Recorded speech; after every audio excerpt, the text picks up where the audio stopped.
Apa sih yang menarik dari kepemiluan? Pemilihan itu asik sih, iya nggak sih? Kalau kita lihat, kalau di tempat saya, kalau mau ada pemilu itu malamnya udah kayak malam lebaran gitu.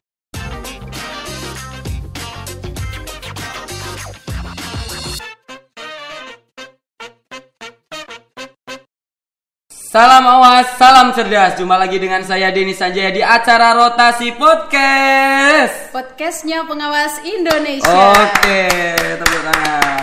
Oke, sahabat-sahabati.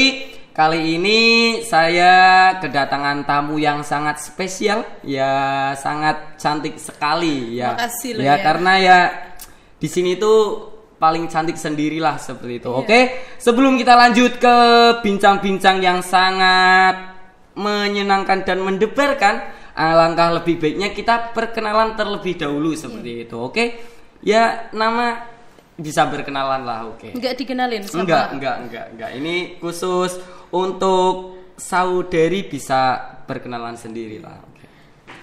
Oke. Assalamualaikum warahmatullahi wabarakatuh. Waalaikumsalam warahmatullahi wabarakatuh. Perkenalkan, nama saya Lisna ini.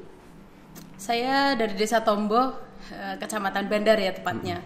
Masih ikut Kabupaten Batang itu. Kalau teman-teman pasti banyak yang tahu Tombo. Nah itu kan tadi namanya Lis Naini. Iya. Itu dipanggil Lis atau Naini atau ini atau siapa itu? Biar sahabat-sahabati rotasi itu biar kenal seperti itu. Panggilan saya banyak ya. Ada yang manggil Lis, ada yang Lisna. Tapi kebanyakan Lis kayaknya. Oke, berarti ini panggilnya biar enak Mbak saja ya, biar ini Rasa mbak mereka tentu panggil biar aja ini. Lis. Oke. Rekan Lis, rekan Nita Lis atau temen Lis, sahabat Lis aja ya. Oke, sahabat Lis. Boleh. Oke, jadi untuk sahabat-sahabat rotasi ini namanya tadi ya, Lisna ini biasa dipanggil Lis. Tulisannya itu L-I-E-S, Lis seperti itu. Oke, untuk Lis sendiri kegiatan sehari-hari apa? Ya entah di rumah apa seperti itu. Kegiatan sehari-hari ya banyak ya, dari bangun tidur sampai malam lagi itu banyak. Cuma kalau akhir-akhir ini masih di rumah aja karena kita lagi libur kuliah juga kan, ini masih libur. Cuma kalau biasanya ya kuliah dari rumah ya daring gitu. Ya gitu-gitu paling organisasi 1-2 Makan, tidur. Iya, makan, tidur, Nah nyuci. nah itu kan menyebutkan organisasi. Nah sekarang itu Lis sendiri sibuk di organisasi apa saja biar teman-teman itu semuanya bisa tahu seperti itu. Dikira sok sibuk loh. Kalau aktivitas di organisasi hari ini di IPPNU, kalau di kemahasiswaan tergabung di komunitas Lemah Abang, yaitu Lesehan Mahasiswa Batang. Apa di itu? Pekalongan. Itu komunitasnya atau Ormada namanya, organisasi mahasiswa daerah. Jadi organisasinya teman-teman mahasiswa dari Batang yang kuliah di Pekalongan, namanya Lemah Abang. Oke. Nah ini kan dari Bawaslu RI sendiri ya, langsung saja ini teman-teman, dari Bawaslu RI sendiri kan itu mengadakan SKPP. Apa itu SKPP? Sekolah Kader Pengawasan Sekolah Kader Pengawasan Partisipatif. Nah itu grogi gitu wawancari nah karo itu Jenny. selom. Nah itu kenapa Iya. sih dari Lis sendiri itu bisa daftar SKPP itu seperti apa itu prosesnya? Alasan saya daftar SKPP gitu ya. Pertama dulu waktu lihat postingan teman-teman ya, lihat postingan teman-teman, salah satunya ya di postingan Bawaslu juga, Bawaslu Kabupaten Batang. Terus cari tahu apa ini itu, ternyata kan forum belajarnya teman-teman gitu. Akhirnya kayaknya menarik juga ini buat belajar soal pengawasan gitu kan. Ya udah daftar aja gitu. Ya waktu itu sih sempat tanya-tanya juga sama beberapa teman-teman yang katanya tahun kemarin ikut SKPP juga, ngobrol, terus menarik juga nih gitu. Jadi ya mumpung masih free kayak gini, banyak-banyakin aja lah ikut komunitas belajar, ikut ruang-ruang belajar gitu. Pas lihat SKPP langsung daftar deh. Berarti Lis sendiri tuh baru daftar SKPP tahun ini. Iya, dan tahun alhamdulillah ini. langsung Lolos. Iya. Oke, nah berarti tahun kemarin itu nggak daftar ya? Jangankan daftar, tahu aja enggak kalau yang tahun kemarin ya. Oke. Tahun kemarin belum tahu. Nah itu tadi kan lolos, alhamdulillah lolos. Nah itu untuk proses sampai ke lolos itu tahapan apa sih yang sudah dilalui dan dilewati oleh seorang Lisna ini seperti itu.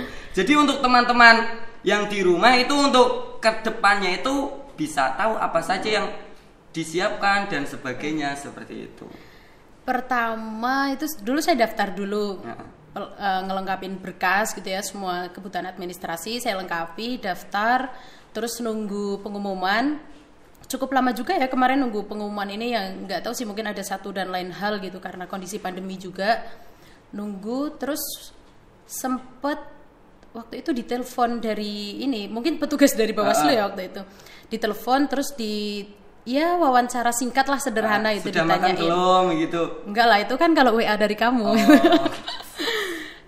Waktu itu ditanya ya sesuai persyaratan yang tertera di awal aja gitu, bahwa itu ditanyain. Udah habis itu ya paling saya ini sih update, stay tune di akun Instagramnya Bawaslu Batang gitu, biar kalau ada pengumuman langsung tahu gitu. Itu terus waktu kemarin pengumuman tanggal berapa itu ya, pengumuman saya belum buka awalnya, tapi teman saya ternyata udah ngirim link duluan gitu, dikirimin, oh selamat, oh ternyata lolos ya, alhamdulillah.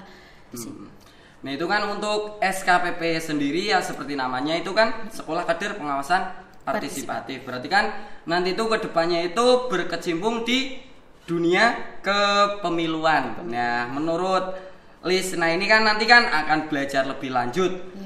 Menurut Lisna ini itu apa sih yang menarik dari kepemiluan? Nah, apa sih yang menarik dari kepemiluan? Pemilihan itu asik sih, iya nggak sih? Kalau kita lihat, kalau di tempat saya, kalau mau ada pemilu itu malamnya udah kayak malam Lebaran gitu, rame itu malamnya, motor itu berseliweran sampai malam gitu. Nah, dalam proses pemilu itu kan ada banyak elemen ya, ada banyak komponen gitu, ada penyelenggara pemilu, ada pengawasnya, kemudian ada partisipannya gitu kan yang berkontestasi pemilu, gitu. Ada yang cuma milih gitu kan. Nah, saya rasa kalau kita cuma nonton keramaian itu nggak asik juga kan gitu. Makanya harus ikut terjun juga gitu, harus ikut terjun juga, dan melihat euforia kepemiluan itu asik kan. Kok ya kali rame-rame kita cuma nonton rame nendonya itu enggak lah. Makanya harus ikut terjun itu sih. Makanya waktu lihat SKPP kayaknya asik nih, bisa jadi jalan ilmu biar baru, nanti ke situ. Gitu. Nah, terus kan menyangkut kepemiluan itu kan tidak bisa dipisahkan dengan yang namanya demokrasi. Nah, ya inilah dikit-dikit mau tak tanyain. Kalau menurut Lis sendiri itu demokrasi kita ya itu seperti apa? Duh, soalnya wes kayak tes wawasan kebangsaan. Nah, ini PPKN. PPKN. Ini kan masih PPKN. Besok penjas. Oh, besok penjas. Ini kan PPKN yang diperpanjang. PPKN penjas matematika seperti itu. Nah, ini soal PPKN. Menurut Lis itu demokrasi kita itu seperti apa coba? Sebenarnya kalau bicara demokrasi itu terlalu umum ya, ada banyak hal, tinggal kita lihatnya dari sisi sebelah mana gitu. Nah, kalau saya sebagai orang awam nih hari ini dengar kata demokrasi apalagi kepemiluan, pasti kita nggak bakal terlepas dari money politik, iya nggak sih? Hari ini kayaknya ya itu udah kayak jadi rahasia tapi umum gitu, rahasia tapi banyak orang tahu. Makanya ya itulah salah satu fungsi kita di jadi kader pengawas ini ya, partisipatif, biar nantinya bisa mengurangi itu. Hari ini kayaknya mindset bahwa uang gitu lebih uang adalah segalanya. Iya, lebih melekat. Makanya ya akhirnya gini, kenapa kok akhirnya banyak penyalahgunaan anggaran, kemudian korupsi ya, walaupun itu oknum sih ya, nggak semuanya gitu. Saya rasa hal itu juga karena proses mereka untuk sampai di situ itu mereka butuh modal yang cukup banyak, sehingga mau nggak mau kan harus kembali. Nah itu kan tadi mengenai demokrasi ya. Nah untuk ke depan ini kan dengan tema SKPP ya, dengan tema SKPP. Nah saudara Lis itu kan yang ya mewakili dari Kabupaten Batang. Seperti itu. Nah dari tingkatan SKPP sendiri itu kan ada tingkat dasar, menengah, sampai atas. Nah, itu kan dasar di tingkat kabupaten, terus menengah itu di tingkat provinsi, dan kalau atas itu di tingkat nasional. Nah, dari rekan Lisna ini sendiri itu apa sih motivasi agar ke depan itu bisa lolos tingkat nasional ya? Masa sih enggak ada motivasi ujuk-ujuk, yang penting ikut, nggak ada target buat sampai ke tingkat nasional. Nah, itu motivasinya apa dan apa proses yang harus disiapkan dari sekarang seperti itu? Kalau motivasi saya yang pertama sih yang jelas SKPP ini harus benar-benar kita manfaatkan sebagai ruang belajar ya. Jadi kalau di situ kita sudah menempatkan bahwa ini tempat belajar kita, yang namanya belajar itu kan nggak ada putusnya, makanya di tingkat kabupaten nanti jangan selesai di situ, jangan hanya puas di situ, makanya Bismillah biar sampai nasional. Pertama gitu, menempatkan SKPP ini sebagai ruang untuk belajar. Sama lah kayak teman-teman misal sekolah SD kan pasti nantinya ada harapan ke SMP, kemudian ke SMA, perguruan tinggi. Nah, ini sama halnya seperti SKPP. Kalau kita menganggap SKPP ini sebagai ruang untuk belajar, ya nantinya akan tumbuh keinginan biar kita bisa maksimal. Kalau sekolah aja pengen ranking ya kan, sekolah aja siapa sih nggak pengen peringkat satu gitu, rebutan. Masih rebutan, wong jeko ngarepin rebutan kan gitu. Kemudian pertama itu jadi ruang belajar. Yang kedua, Bismillah bawa nama baik daerah gitu ya. Kalau kita bisa berprestasi, itu kan bagian dari prestasi kalau kita bisa masuk sampai ke nasional gitu. Makanya, dan kalau itu bagian dari prestasi kita sebagai putri daerah pastinya kan juga akan membawa nama daerah kita gitu. Nah, itu kan kalau misalnya lolos. Nah, kalau kita berbicara kalau misal tidak lolos. Apa yang akan dilakukan? Apakah sudahlah lo nggak lolos, mau cukup sampai di sini? Misal ilmunya itu ya udah nggak ditularkan ke teman-temannya, ke masyarakat, atau gimana seperti itu? Kalau nggak lolos, mutung. Kalau nggak lolos, kembali ke niat awal bahwa kalau kita sudah berorientasi bahwa SKPP ini sebagai ruang belajar gitu ya, kalau nggak lolos pun nggak masalah gitu. Masih ada banyak hal yang bisa kita lakukan. Pertama, ruang belajar tidak hanya di SKPP, artinya kita masih bisa belajar mengenai pengawasan partisipatif ini lebih jauh, entah itu melalui diskusi bersama teman-teman ataupun melalui media lain. Pertama itu, jadi kembali lagi sih kalau belajar itu nggak ada habisnya. Jadi kalaupun nggak lolos di SKPP, pasti masih ada ruang-ruang lain untuk meningkatkan kapasitas kita itu soal dunia kepengawasan. Kemudian yang kedua, karena hari ini saya juga tergabung di beberapa organisasi bersama beberapa teman-teman saya, tentunya nanti virus-virus baik yang kami dapatkan dari SKPP, yang dapat dari SKPP ini kita tularkan ke teman-teman, sehingga teman-teman yang kemarin nggak lolos itu bisa tahu tetap dapat apa sih yang teman-teman dapat di SKPP gitu. Nah, itu kan ketika kita ikut SKPP itu kan pasti kita mendapatkan banyak pelajaran. Nah, dari sekian banyaknya pelajaran itu yang paling penting kan adalah prakteknya, aksinya. Praktek aksi seperti itulah. Nah, dari Lisna ini sendiri itu apakah sudah siap menjadi seorang pengawas partisipatif? Semenjak saya memutuskan untuk mendaftar harusnya udah siap dong gitu ya. Udahlah siap. Ini juga bagian dari ikhtiar kita. Jadi kalau di beberapa forum diskusi teman-teman, kita juga sempat membahas sedikit-sedikit hal-hal seperti ini. Nah, ini menjadi komitmen teman-teman untuk ikut mengawasi proses pemilu gitu. Makanya sebenarnya sebelum mendaftar SKPP pun teman-teman itu sudah tertarik dengan dunia kepengawasan. Makanya ketika ditanya yuk udah harusnya siap, dan kayaknya nggak cuma saya gitu. Saya yakin ada banyak orang yang siap. Teman-teman di sana. Iya, teman-teman di sana, teman-teman yang nonton ini juga pasti banyak yang siap jadi kader pengawas gitu. Nah, itu kan tadi udah siap. Nah, dari tadi yang dibicarakan kan siap juga menularkan ilmu ilmunya ke teman-teman. Ke teman-teman. Nah, itu bagaimana caranya? Kan udah siap mengajak. Nah, itu kan pasti ada cara. Nah, karena setelah ikut SKPP itu alumni SKPP Kabupaten Batang dari Bawaslu Kabupaten Batang itu juga udah ada wadah yang namanya itu rotasi Batang siap mengawasi. Nah, itu. Nah, dari LIS sendiri itu bagaimana sih caranya agar bisa teman-teman LIS itu yang di organisasi yang berbeda-beda bisa tertarik ke dalam dunia pengawasan seperti itu. Pertama, sebelum ke teman-teman di organisasi itu orang-orang terdekat kita. Kenapa kok harus orang terdekat?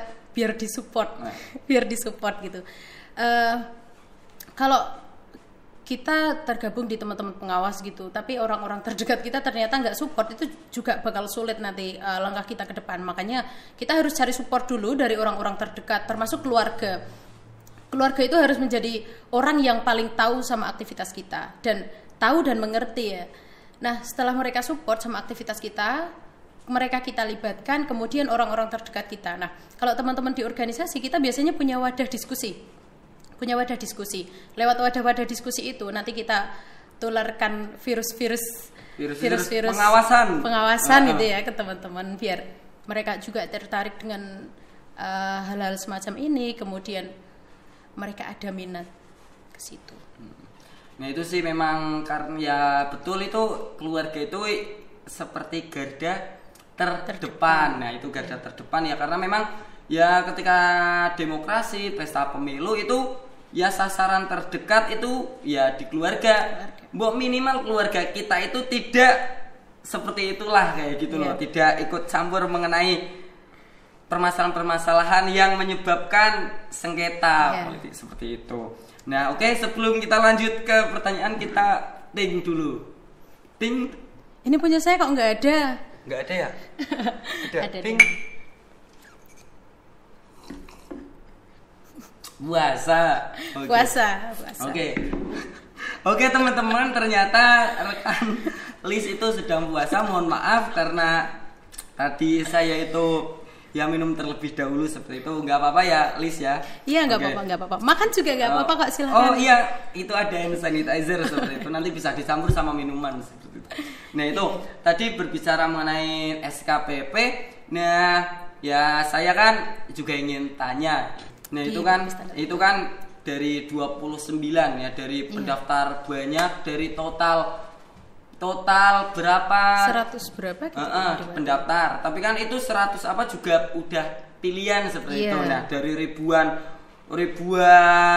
penduduk Kabupaten Batang, puluhan ribu itu menjadi 29 yang terpilih. Nah, itu pasti kan ada pesan-pesan kepada teman-teman itu agar tertarik dalam dunia pengawasan, mungkin kan ke depan bisa ikut SKPP melanjutkan dari Lisna ini sendiri. Nah, itu bisa tolong dong kasih pesan-pesan ke teman-teman seperti itu, ke sahabat-sahabati seperti itu. Pesan-pesannya apa nih biar tertarik ikut SKPP atau? Ya biar tertarik mengenal dunia pengawasan atau apa, atau belajar lebih giat atau kejarlah ilmu sampai ke negeri Amerika seperti itu. Oke. Gini ya, kalau di organisasi-organisasi itu biasanya ada istilah namanya kaderisasi. Kaderisasi itu upaya peningkatan kapasitas gitu, upaya peningkatan kemampuan. Nah, kita teman-teman yang tertarik di dunia pengawasan, kita juga butuh ilmunya gitu. Kita harus punya kapasitas, kita harus punya ilmunya, kita harus punya kemampuan gitu biar bisa melaksanakan itu. Nah, salah satunya ini hanya salah satu karena pasti ada banyak cara mendapatkan ilmu itu. Nah, salah satunya itu lewat SKPP. Nah, makanya untuk teman-teman yang hari ini tertarik di dunia pengawasan maupun yang belum tertarik, alangkah baiknya pastinya kalau kita sih harus tertarik. Harus ya. Soalnya makanya saya sampaikan belum gitu, barangkali kalau udah besok. SKPP itu kegiatannya di hotel, terus bisa kenal sama teman-teman yang luar biasa dari atau setelah nonton podcast ini gitu kan tertarik. Terus ya dapat fasilitas yang luar biasa lah seperti itu. Oke, nah itu kan tadi udah ngasih pesan-pesan nih kepada teman-teman dan sahabat-sahabat di rumah. Nah ini sebelum kita tutup itu ada hadiahnya buat Lisna ini yang paling cantik karena sendiri di sini. Ya. Nah, itu ada pertanyaan. Ya, kalau benar itu bakal dikasih hadiah. Kalau salah berarti dikasih hukuman seperti itu. Pertanyaannya adalah siapa nama Presiden Republik Indonesia? Hayo, wah susah sekali ini. Hayo. tes wawasan kebangsaan ini. Tes wawasan kebangsaan kan tadi udah PPKM ya. Iya, saya boleh muter. Taulah Insinyur Haji Joko Widodo. Tepuk tangan karena benar maka akan mendapatkan hadiah seperti itu. Ini bukan sepeda loh ya. Iya. Apalagi mahar seperti itu. Tadi pertanyaannya dari beliau yo sepeda, tapi nggak apa-apa. Ini bisa ya, ini ya, teman-teman bisa. Nah, ini mahal ini. Nah, ini kan udah bisa diterima. Nah itu kan tadi udah dikasih hadiah nih, udah dikasih hadiah yang sangat spesial, tentunya bukan sepeda apalagi mahar seperti itu. Nah boleh dong karena udah dikasih hadiah, tolong beri 3 kata untuk Bawaslu Kabupaten Batang. 3 kata? Oleh tanduk ora, boleh lebih nggak ini? 3 kata. 3 kata ya. Sekarang, besok tahun depan lah. 3 kata untuk Bawaslu Kabupaten Batang. Awasi, apresiasi, kasih hati. 4. Tapi nggak apa-apa kan apa? Berarti ulangi. 3 kata untuk Bawaslu. Kan jadinya 4. 4. Iya, jadinya 4 kata untuk Bawaslu Kabupaten Batang. Awasi, apresiasi, kasih hati. Oke, sebelum kita tutup ya, sebelum kita tutup nih ya, kita beri pantun ya. Beri pantun. Karena saya tahu Lis itu nggak jago pantun, biar abang yang memantunkan seperti itu. Nah itu pasti sudah familiar lah seperti itu. Oke, bisa didengarkan ya, nanti bisa disambung. Oke. Kalau ada sumur di ladang, boleh kita menumpang mandi. Kalau ada umur panjang, boleh kita nikah lagi. Waduh, oke terus. Oke, sebenarnya boleh kita berjumpa lagi. Boleh kita berjumpa lagi. Oke, mungkin itu podcast kali ini, bincang-bincang kali ini. Semoga podcast kali ini itu bermanfaat, bisa memberikan pengetahuan untuk teman-teman yang ada di rumah, entah itu sedang makan, minum, atau nyuci baju lah, atau sebagainya seperti itu. Nah, mungkin itu cukup dari kita. Nah, terima kasih. Sampai jumpa.